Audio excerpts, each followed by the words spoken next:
할렐루야. 영국의 유명한 희극 배우 중에 찰리 채플린이라는 사람이 있죠. 이 찰리 채플린이 어느 날 어떤 동네에 이렇게 우연히 갔다가 거기서 찰리 채플린 흉내내기 대회가 있는 걸 보게 됐습니다.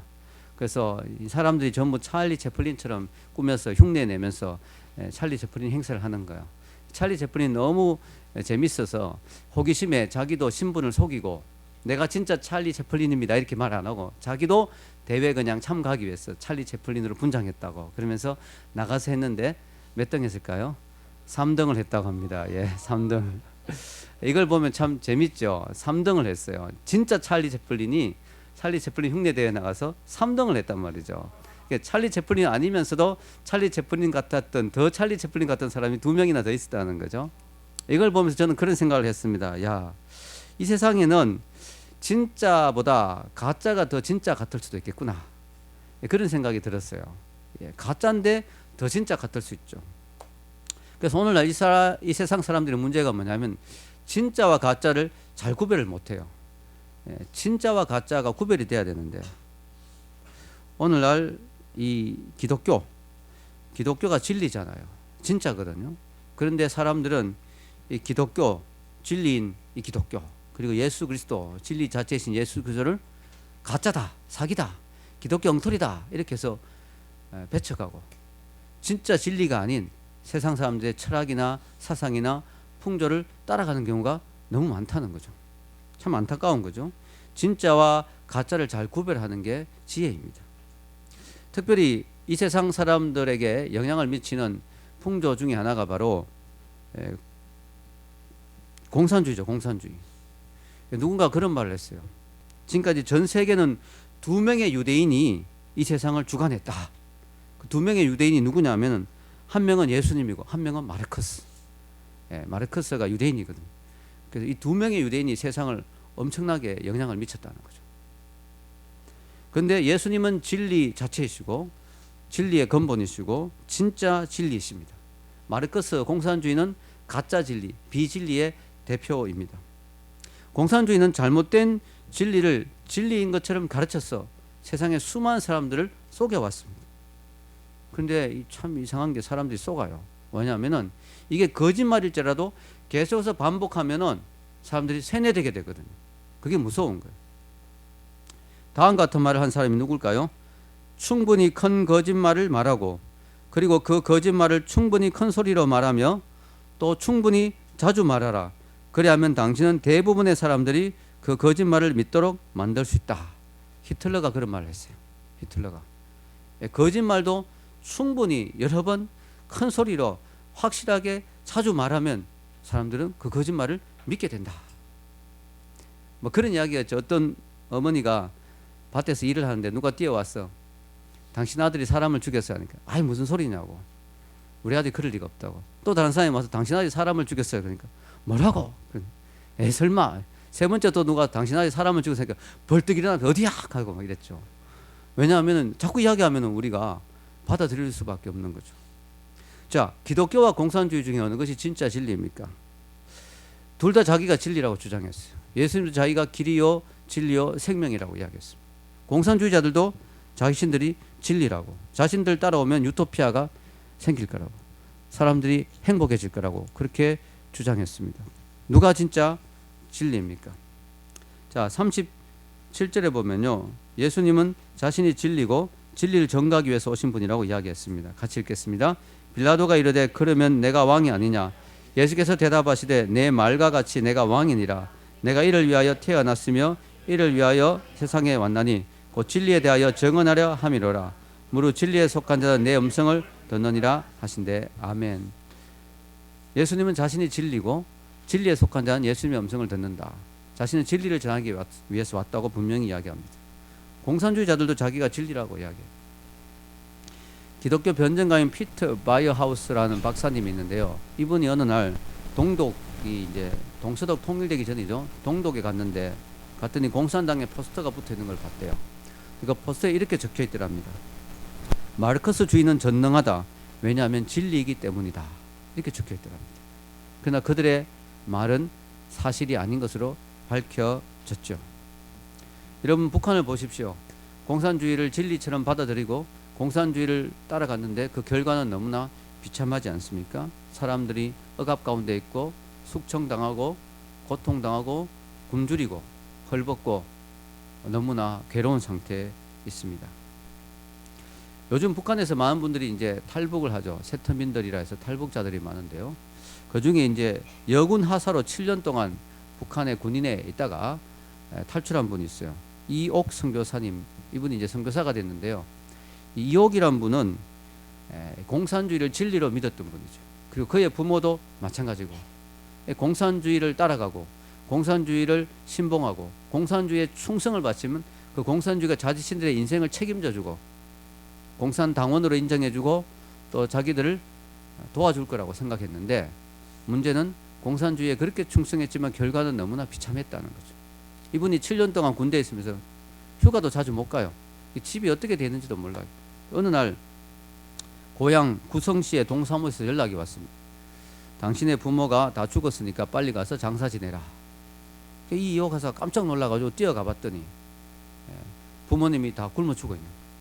그리고 남동생도 있는데 그 불 꺼진 집에서 먹을 것도 없이 거의 거지처럼 굶주리고 있더라는 거예요. 너무 충격을 받은 거죠. 공산주의가 진리인 줄 알고 따라갔는데 여기에 내 부모님과 내가 모든 충성을 다했는데 결과는 너무 비참하다. 그래서 부대로 복귀하지 않고 삐짝 마른 동생을 등에 업고 탈출했습니다. 북한에 탈출했어요. 그래가지고 중국으로 들어갔는데요. 공안에게 잡히게 되는데 그 전에 어떤 일이 있었냐면 선교사님을 만나게 됐어요. 그래가 선교사님에게 복음을 들었습니다. 근데 이분이 거절했죠. 자기는 공산주의가 진리라 생각했고 기독교는 사기고 가짜고 엉터리라 생각했기 때문에 기독교의 진리를 거부했습니다.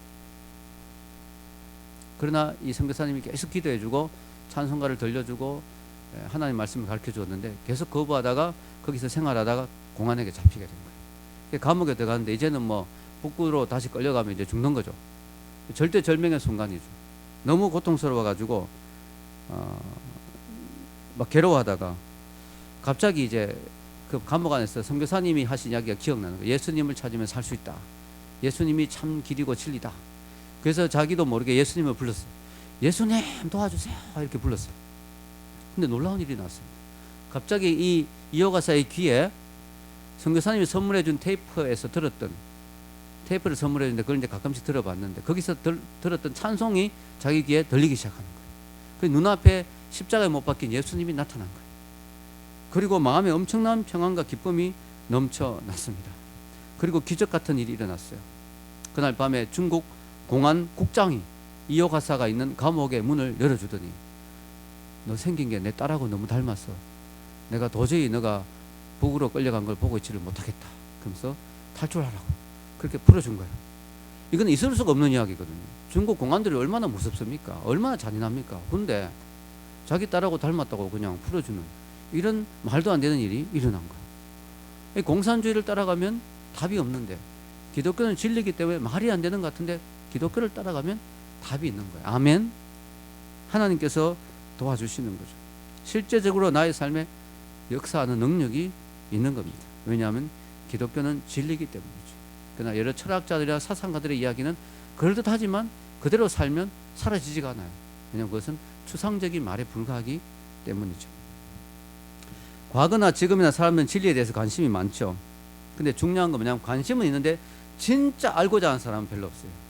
정말 진리가 뭐냐? 정말 진리를 알고 싶어. 정말 진리를 알기 위해서 내 모든 걸 바칠 수 있다라는 그런 자세를 가진 사람은 별로 없어요. 그냥 호기심으로 지나가는 마음으로 진리가 뭐지?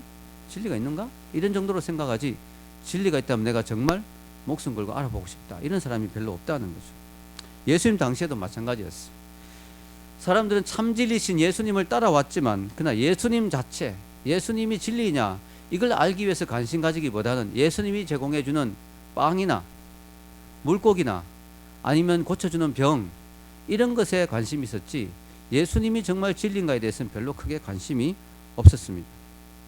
빌라도도 마찬가지였어요. 오늘 성경에 나오는 빌라도, 예수님을 재판하는 자리에 있었던 빌라도, 그도 예수님에게 진리에 대한 질문을 했지만 정말 진리를 알고 싶어하는 질문은 아니었어요. 그는 오히려 진리보다는 세상의 권력에 더 관심이 많은 사람이었습니다. 예수님과 빌라도의 대화를 보면 알 수가 있어요. 여기 주보에 보면요, 36절 37절 보면 한번 읽어보겠습니다. 예수께서 대답하시되 내 나라는 이 세상에 속한 것이 아니니라. 만일 내 나라가 이 세상에 속한 것이었다면 내 종들이 싸워 나로 유대인들에게 넘겨지지 않게 하였으리라. 이제 내 나라는 여기에 속한 것이 아니니라. 빌라도가 이르되 그러면 내가 왕이 아니냐? 예수께서 대답하시되 내 말과 같이 내가 왕이니라. 내가 이를 위하여 태어났으며 이를 위하여 세상에 왔나니 곧 진리에 대하여 정언하려 함이로라. 무릇 진리에 속한 자는 내 음성을 듣느니라.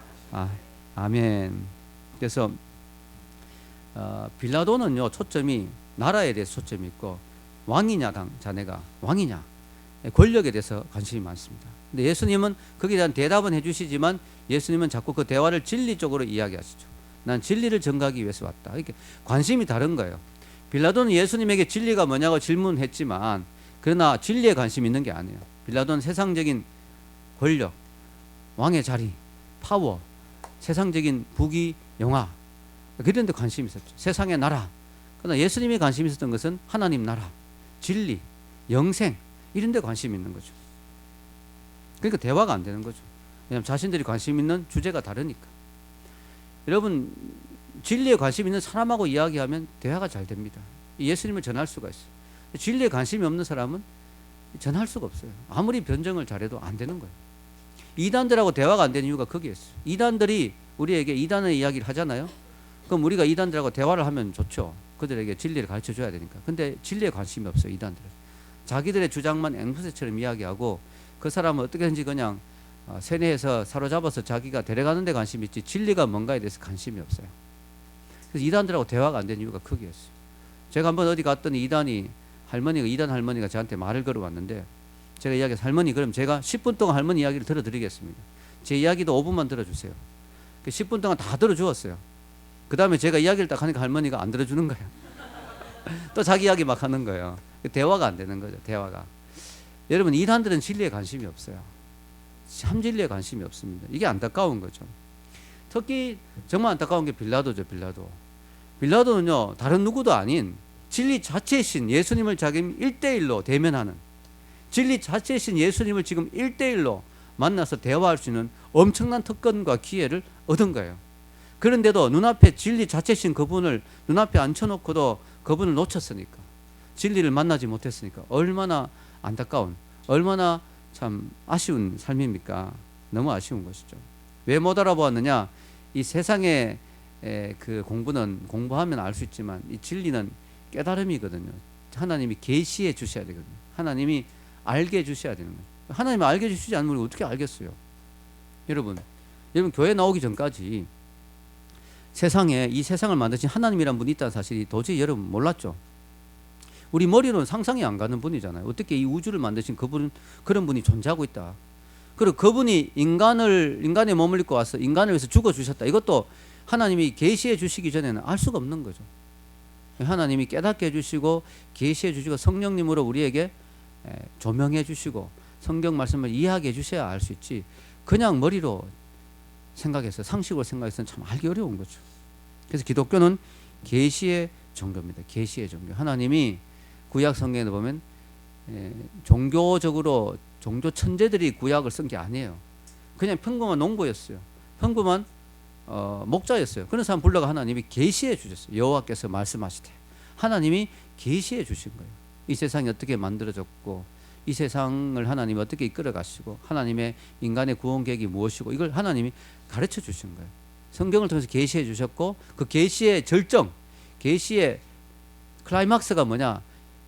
하나님이 어떤 분인가를 말로 글로만 그렇게 준 게 아니라 인간으로 오셔가지고 예수님의 삶을 통해서 하나님이 이런 분이다, 하나님이 이렇게 생각하고 이렇게 살고 이렇게 말하고 이렇게 행동하시고 이렇게 사랑을 실천하신다는 걸 보여주신 거예요. 할렐루야. 그 계시의 극치, 진리 자체죠. 예수님. 이것도 깨닫지 못하면 모르는 거예요. 하나님의 은혜가 있어야 되죠. 하나님의 은혜가. 여러분이 지금 교회 나온 것 자체가 하나님의 은혜인 줄 믿습니다. 예수님이 찾아오셨잖아요. 베드로에게, 마리아에게, 삭개오에게. 주님이 여러분을 사랑하셔서 이렇게 교회로 불러주시고 여러분에게 다가오시는 거예요. 그때 여러분이 마음을 열고 진리가 뭔가, What is the truth? 진리가 뭐냐 하는 그 관심, 그걸 가져야 돼요. 여러분 교회 오면서 아무 생각 없이 오면 안 됩니다. 친구가 오니까 아는 사람이 가자 하니까 옆에 사람이 가자 하니까 그렇게 교회 오는 게 아니라 그렇게 처음에 왔더라도 진리가 뭐냐에 대한 관심을 가졌지. 빌라도는 말은 진리가 뭐냐라고 했지만 관심이 별로 없어요. 안타까운 것이죠. 여러분, 성경은요, 하나님이 진리시고 하나님 아들 예수 그리스도가 진리 자체라고 이야기합니다. 그래서 예수님을 믿으면 구원받는다고 이야기해요. 예수님 안에 진리가 있다고. 예수님이 하나님의 계시의 극치라고. 예수님을 믿으면 영생을 얻는다고 성경은 계속 이야기합니다. 특히 요한복음은 강조합니다. 초신자에게 요한복음을 많이 읽어보라고 권하고 싶습니다. 왜냐하면 요한복음은 예수님이 어떤 분인가를 소개하는 책이죠. 근데 재미있는 거는요, 예수님이 인간으로 오셨잖아요. 근데 이 세상에 인간을 높이고 경배하면 반드시 타락하게 되어 있어요. 여러분, 교주들 보시오. 교주를 높이고 막 위대하다 그러고 교주를 막 숭배하면 교주도 타락하고 다른 사람들 타락하죠. 독재자를 막 높이고 섬겨 보십시오. 반드시 타락합니다. 김일성, 김정일, 뭐 북한의 그런 지도자들 막 민족의 태양이고 뭐 전능한 신 하나님인 것처럼 막 경배하고 따르면 반드시 부패하고 타락하게 돼 있어요. 인간을 신의 자리에 두고 섬기고 경배하면 반드시 그 대상도 그리고 그것을 따르는 사람도 타락하게 돼 있거든요.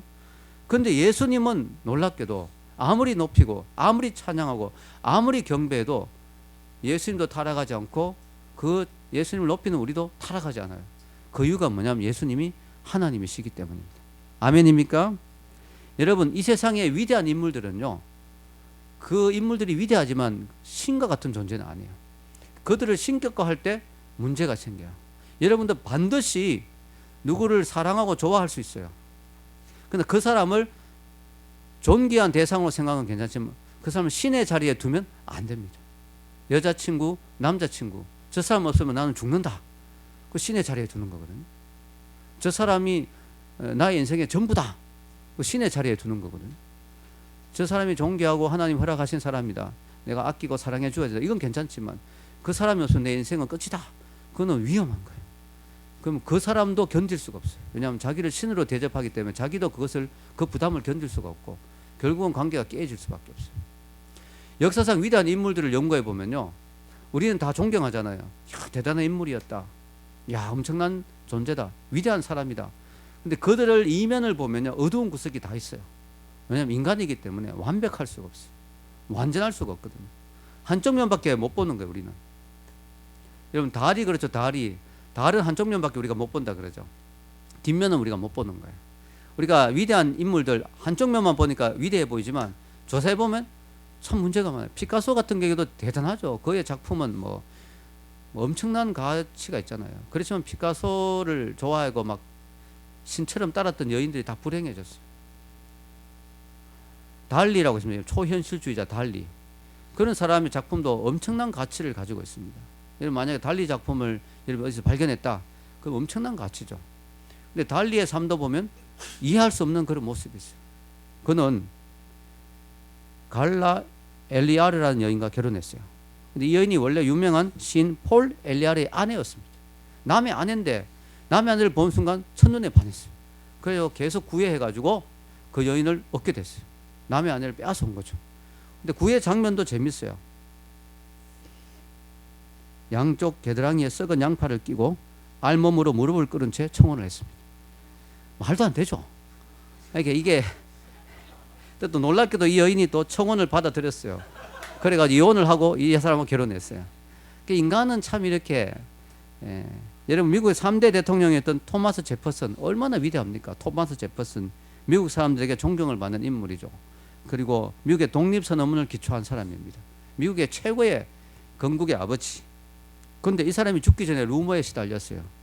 자기 집에 14살짜리 흑인 소녀 노예가 있었는데 그 노예와 관계를 가졌다, 이런 루머가 있었거든요. 루머로 끝나는 줄 알았는데 1998년도에 DNA 검사를 통해서 그가 14세 흑인 노예와 불륜을 저질러 6명의 자녀를 낳았다는 사실이 밝혀지게 됩니다. 그래서 미국이 발칵 뒤집히게 되죠. DNA 검사기 때문에 정확한 거죠. 야, 그 위대한 토마스 제퍼슨에도 이런 어두운 면이 있다니 충격적이죠. 미국의 조지 워싱턴 정말 훌륭한 분이죠. 불륜으로 10명의 사생활을 낳은 것으로 알려져 있습니다. 여러분, 우리가 위대하다 싶은 사람 뒤에는 이렇게 어두운 면이 있다는 거예요. 어두운 면이. 20세기의 위대한 성자 중에 한 명으로 간디가 있습니다. 간디의 별명이 마하트마 간디. 마하트마의 뜻은 위대한 영혼입니다.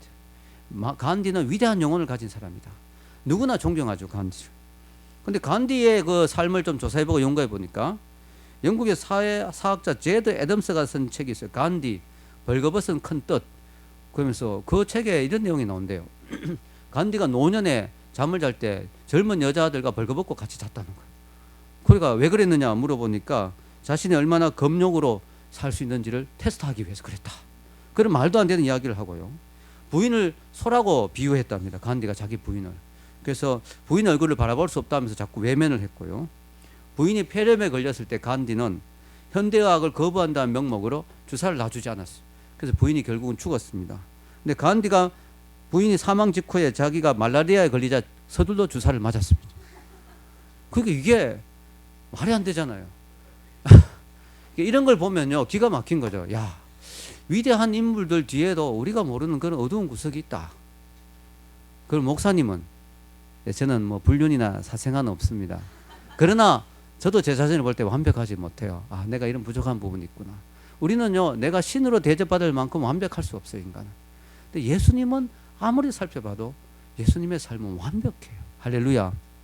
2000년이 지난 지금도 예수님의 흠이나 문제점을 전혀 잡아낼 수가 없고, 예수님을 따랐던 사람도 그분은 하나님의 아들이었다라고 고백할 정도로, 그분과 3년 반 동안 먹고 잤던 제자들도 그분을 하나님으로 인정할 정도로 그분은 완벽하고, 한 번도 그분은 사과하거나 하는 말을 수정하거나 자기의 말을 가감하거나 그런 모습이 없어요. 완벽한 분입니다.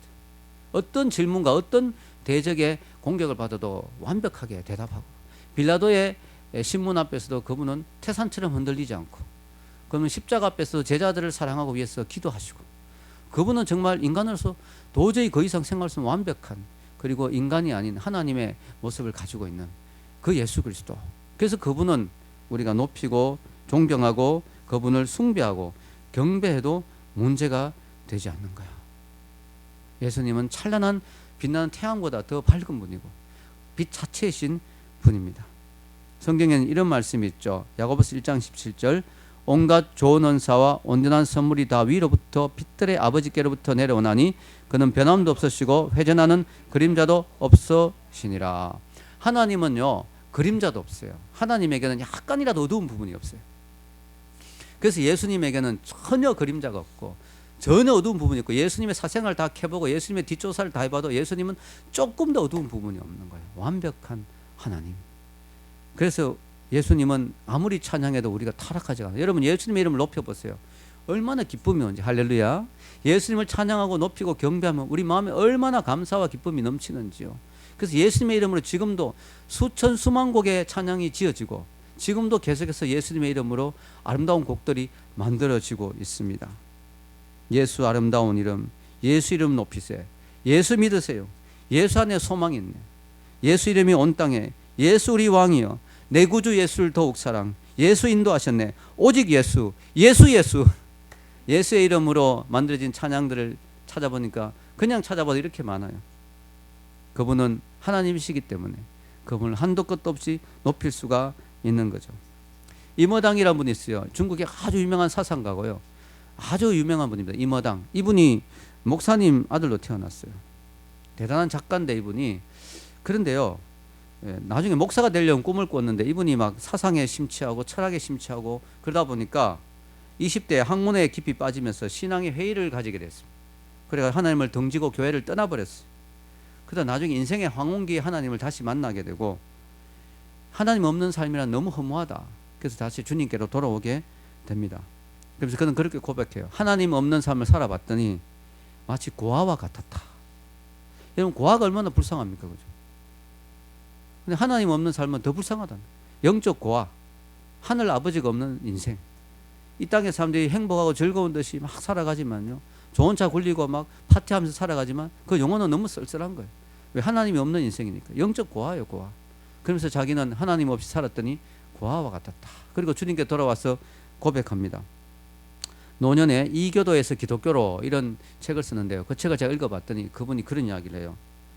예수님의 사상이나 예수님의 세계, 예수님의 그 깊이는 공자나 노자나 이런 부처나 이런 사람하고 비교가 안 된다는 거예요.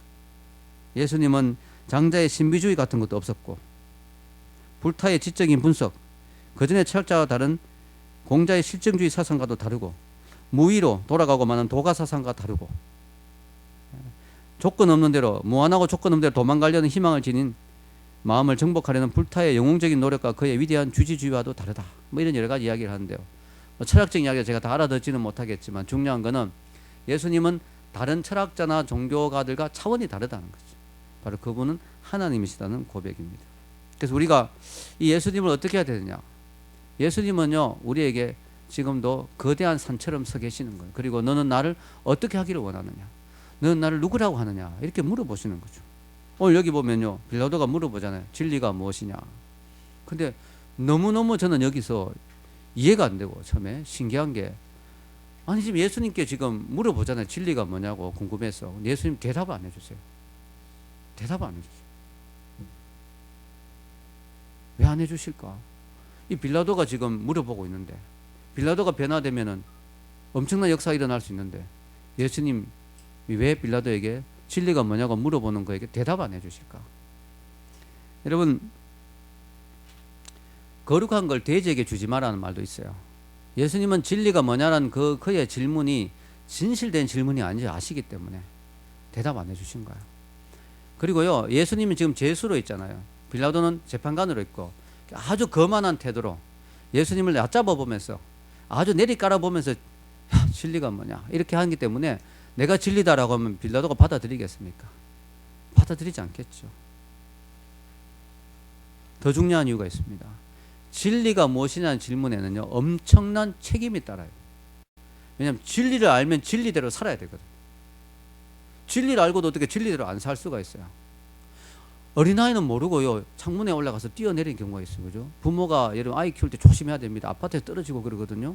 어린아이는 창문에 위험한지 모르거든요. 그래서 이렇게 책상을 타고 올라가 가지고 아이가 창문 열어보고 떨어져 버리는 거예요. 그런 일이 종종 일어나요. 너무 기가 막힌 이야기죠. 애가 왜 떨어질까요? 모르니까. 여기서 떨어지면 죽는다 이게 진리거든요. 자연 법칙이잖아요. 자연 법칙에서의 진리잖아요. 그걸 모르니까 떨어지는 거예요. 근데 알고도 떨어졌다면 그것은 그 사람에게 책임이 있는 거죠. 그 사람이 자살한 거잖아요. 그럼 책임이 있는 거죠. 우린 진리를 알면 진리를 실천해야 될 책임이 있어요. 예수님이 빌라도에게 진리가 뭐냐는 질문에 답하지 않았던 이유는 진리를 알고자 하는 진실된 마음도 없었고 또 제수인 예수님이 이야기해봤자 받아들이지도 않을 거고 더 중요한 것은 그가 진리가 뭔지 설명해 주었던 진리대로 살고자 하는 결단을 내리겠느냐 안 내릴 거라는 거죠. 빌라도는 권력에 관심 있는 사람입니다. 빌라도는 자기 자리를 보존하는 데 관심이 있어요. 빌라도는 다른 사람 희생해서라도 자기가 위치가 안전하기를 원해요. 그런 사람이 진리가 예수님이 진리라는 사실을 깨닫고 그분 앞에 무릎 꿇겠습니까? 그분 앞에 진리 앞에 자신이 굴복시키겠습니까? 진리 앞에 자신의 기득권을 내려놓고 진리신 주님을 살리기 위해서 그는 자기의 어떤 관직을 걸겠습니까? 그럴 사람이 아니거든요. 예수님은 그의 질문에 대답해 주지 않았던 것입니다. 여러분 진리는요 진리를 아는 것은 특권이에요. 그러나 동시에 우리에게는 진리를 아는 자에게는 주어지는 책임이 있습니다. 이게 우리가 생각해야 될 부분입니다. 여러분 초대 기독교인들은요 진리를 알았어요. 그 진리를 알았기 때문에 그들은 십자가에 못 박히고 사자굴에 들어가고 그들은 원형 경기장에서 죽음을 당했습니다. 진리를 알았기 때문에. 진리를 몰랐으면 그들은 죽지 않아도 됐어요. 우리가 그들과 똑같은 순교의 죽음을 하나님 요구하시지는 않지만 그러나 우리가 진리를 안다면 그 진리대로 살아야 될 책임이 있거든요. 이게 참 쉽지 않아요. 그래서 오늘 현대인들도 그래서 하나님 앞에 잘 나오지 않는 것 같습니다. 왜냐하면은 사람들이 진리가 뭔지 몰라서 안 따르는 것도 있지만 진리를 알면 삶이 바뀌어야 되기 때문에 부담스러워서 진리를 아는 것을 거부하는 경우가 많습니다. 진리 그냥 차라리 외면해버리는, 진리 모른 척 해버리는 거예요. 어리석은 거죠. 마치 어떤 사람과 같으냐면 어떤 사람이 멀리 산행을 가서 거기서 사과를 한 박스 가져갔는데 거기서 이제 저녁에 배가 고프니까 이제 사과를 먹고 싶어서 박스를 열고 사과를 이렇게 꺼내서 한 입 딱 깨물었어요. 텐트 안에서 랜턴을 딱 켜고 딱 물었는데 보니까 사과 안에 벌레가 있어요. 아유 못 먹겠다 버렸어. 그 옆에 사과를 또 꺼내서 딱 씹었는데 또 벌레가 있어. 세 번째 사과를 이번에 어깨 씹으면 또 벌레가 나와. 이러다가 사과를 못 먹겠다 싶어서 랜턴을 끄고 먹었어요. 자, 이게 옳은 태도입니까? 아니죠. 예. 진리를 외면하고 싶어서 피해버리는 거예요. 이게 잘못된 거죠. 진리는 괴롭고 힘들어도 직면해야죠. 진리에 대해서 우리가 진리의 도전에 대해서 우리가 받아들여야 되죠. 여러분, 오늘 현대인들은 교회 나오지 않는 이유가 여러 가지가 있지만 진리를 받아들이기 싫어서, 진리를 받아들이면 진리대로 살아야 되니까, 진리이신 주님이 요구하는 삶을 살아야 되니까 이게 부담스러워서 나오지 않는 경우가 많습니다. 그 사람들에게 주님은 결단을 요구하시는 거죠. 여러분, 오늘 빌라도를 보면요, 참 재밌는 게 지금 예수님하고 빌라도가 있는데요. 예수님은 초라한 죄수고 빌라도는 최고의 권력자입니다. 빌라도가 지금 예수님을 재판하고 있어요. 근데 분위기가 빌라도가 예수님을 막 몰아붙이고 재판하는 것 같지 않고 느낌이 빌라도가 예수님 앞에서 쩔쩔매는 것 같죠. 진리가 뭐냐 그러면서 막 쩔쩔매고 있습니다. 여러분, 마찬가지예요. 예, 우리가 진리를 대할 때도 마찬가지입니다. 우리는 진리를 앞에 두고 판단합니다. 진리, 이게 진리냐 아니냐, 내 진리를 따라갈 것이 아니냐, 진리를 받아들일 것이냐 말 것이냐. 마치 우리가 진리를 판단한 것 같지만 사실은 진리로 인해 우리가 판단되어지는 거예요. 진리를 받아들이고 진리대로 살기로 결정하는 사람은 진리의 사람으로 인정받는 거고요. 진리를 인정하고 살기를 거부하는 사람은 자신이 진리에 속한 사람이 아님을 스스로 드러내는 것입니다. 그래서 우리가 진리를 판단한 것 같지만 진리가 우리를 판단하는 거예요. 빌라도가 예수님을 재판하는 것 같지만 사실은 예수님을 통해서 빌라도가 심판당하는 거죠. 빌라도가 어떤 존재인가가 드러나는 거죠.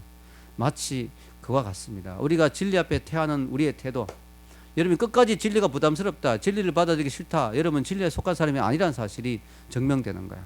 그러나 힘들지만 내가 진리의 길을 가겠다, 내가 힘들지만 하나님이 원하시는 삶을 살겠다, 받아들인 사람은 그 사람은 빛에 속한 사람, 진리에 속한 사람인 것이 드러나게 되는 것입니다. 그래서 진리는 이렇게 우리에게 도전과 결단을 요구합니다. 여러분, 오늘 보면요, 참 아이러니한 것은요, 진리 자체이신 예수님을 배척하고 오히려 비진리이신 강도 바라바를, 비진리인 강도 바라바를 사람들이 선택했다는 거. 이게 인간의 모습이에요. 진리이신 예수님을 선택하지 않고요, 비진리인 바라바를 선택했어요. 이게 이제 빌라도가 코너에 몰리니까 마지막 수단으로 사람들에게 선택권을 주는 거예요. 여러분들이 선택해봐라. 진리신 왕이라고 주장하는 예수님을 선택할 것이냐, 강도인 바라바를 선택할 것이냐, 선택해라. 이렇게 했는데 성경 한번 읽어보겠습니다. 39절에서 40절 같이 한번 읽겠습니다. 시작. 6월절이면 내가 너에게 한 사람을 놓아주는 전례가 있으니 그러면 너희는 내가 유대인의 왕을 너에게 놓아주기를 원하느냐 하니 그들이 또 소리 질러 이르되 이 사람이 아니라 바라바라 하니 바라바는 강도였더라. 아멘. 이 말이 됩니까 여러분? 진리신 예수님을 선택해야지 어떻게 강도인 바라바를 선택할 수가 있어요? 근데 사람들은 이런 말도 안 되는 선택을 하는 거예요. 여러분, 예수님이 진리잖아요. 예수님 따르는 길이 쉽진 않죠. 주일날 여러분 늦잠 못 자고 이렇게 나와야 되고 또 11조도 하고 뭐 헌금도 하고 주님 위해서 봉사도 하고 또 거룩하게 살아야 되고 부담스럽죠. 그러나 그렇다고 여러분이 멸망의 길, 지옥에 가는 길, 영원한 하나님과 멀어지는 비진리의 길, 영원한 죽음의 길 선택할 수 있겠냐 이거죠. 근데 어처구니 없게 사람들은 선택한다는 거예요. 지금도 사람들은요, 교회 나오는 것보다 세상에서 즐기고 죄짓고 게임에 빠지고 스포츠에 빠지고 도박에 빠지고 술에 빠지고 춤추는 데 빠지고 자기의 어떤 취미에 빠지고 죄짓는 데 빠지고 그런 불륜을 저지르고 그런 쪽을 더 좋아한다는 거예요. 사람들 말도 안 되지만 예수님의 진리의 그 길을 가기 싫어하는 거예요. 그 진리는 외로운 거예요. 참 사람들이 어찌 강도 바라바하고 예수님이 비교가 되겠습니까? 그러나 사람들은 그 길을 택하는 거예요. 당장의 짜릿함이 있거든요. 술이 주는 짜릿함, 담배가 주는 짜릿함, 뭐 세상의 어떤 쾌락이 주는 짜릿함이 있거든요. 사람들은 지금도 놀랍게도 사람은 지금도 기독교를, 진리를, 예수님을 선택 안 하고 죄 짓는 길, 쾌락의 길, 어둠의 길, 멸망의 길을 선택한다는 거야. 놀랍게도. 그래서 하나님은 그걸 좋아하는 사람에게 진리를 계시해 주지 않습니다. 진리가 무시당하고 짓밟히는 것을 원하지 않거든요. 여러분 오늘날 이 시대의 특징이 뭐냐? 절대적인 진리가 없다고 사람들이 주장해요. 절대적인 진리가 없다. 이 세상에 왜 절대적인 진리가 없어요? 창문에서 뛰어내리면 죽는다는 건 절대적인 진리예요. 여러분 독약을 먹으면 죽는다. 절대적인 진리예요. 사람들은 이야기합니다. 오늘날 절대적인 진리다. 기독교가 절대적인 진리라고 말하는 사람을 되게 싫어해요. 왜냐하면 그들이 믿고 있는 바는 절대적인 진리라는 건 없다고 생각하거든요. 그래서 기독교인들이 교만하다고 생각하거든요. 그들의 신앙은 이겁니다. 이 세상엔 절대적인 건 없다. 그런 사람에게 우리는 이렇게 물어볼 수 있죠. 정말 그렇게 생각하십니까? 그럼 정말 그렇게 생각한다고 하면 절대적인 거 없다며. 그런데 어떻게 정말 그렇게 생각할 수 있느냐고. 그게 확신하는 거잖아. 확신은 없다며 이 세상에. 여러분 그 사람들의 말이 논리적으로 모순이 됩니다. 여러분 우리는 누가 뭐라고 해도 성경의 진리를 포기할 수가 없어요. 왜냐하면 이 길이 생명의 길이고 이 길이 진리의 길이고 이 길이 영생의 길이고 이 길이 구원의 길이기 때문에 우리는 그 진리의 길이 힘들더라도 진리를 따라가야 됩니다. 아멘. 진리를 선택해야 됩니다. 그게 지혜로운 사람이죠.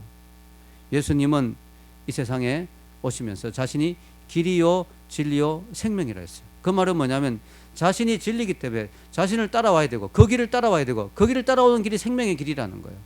그렇기 때문에 우리는 예수님을 따라가야 되는 것이죠. 오늘 말씀을 기억하시면서요. 진리이신 주님, 그 주님이 지금도 여러분 앞에 서 계십니다. 그 여러분에게 도전하십니다. 진리가 뭔지 알고 싶지 않느냐? 그 진리를 알고 그 진리의 길을 가고 싶지 않느냐? 나를 따라오라고 주님이 요청하십니다. 그 요청에 응답한 여러분이 되기를 축원합니다.